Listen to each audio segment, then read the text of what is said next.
বিশ্বাস করো সোনিয়া, ফেসবুকে প্রথম যেদিন তোমাকে দেখেছি সেই দিনই আমি তোমার প্রেমে পড়ে গেছি।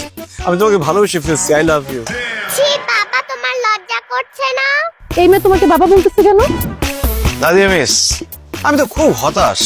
আপনি আমার মেয়েকে পড়ানোর জন্য প্রত্যেক মাসে কতগুলো করে টাকা নেন। আপনার বেদ কোথায়? বেদ ছাড়া কি পড়ানো সম্ভব? স্যার আমাকে বাঁচান। তুই বাচ্চা মেয়েটাকে কিডন্যাপ করে নিয়ে যাচ্ছিস? স্যার বিশ্বাস করে না, আমি ওকে কিডন্যাপ করতে যাবো কেন? ও আমার মেয়ে। না না স্যার, আমি ওনার মেয়ে না। মা নাই, এখন কোনো মেয়ের সাথে কেন আমাকে তুমি কথা বলতে দাও না? তোমার নতুন মা লাগবে না? না, আমার আর মা লাগবে না। তুমি সারা জীবন আমার সিঙ্গেল ফাদারই হয়ে থাকবে। যতই আশা করো তুমি মনে মনে, সে আশা হবে না পূরণ। আজকে থেকে তুমি আমার মোবাইল ধরবে না, টিভি দেখা বন্ধ। তোমার বাবা তোমার উপর এত রেগে আছে কেন?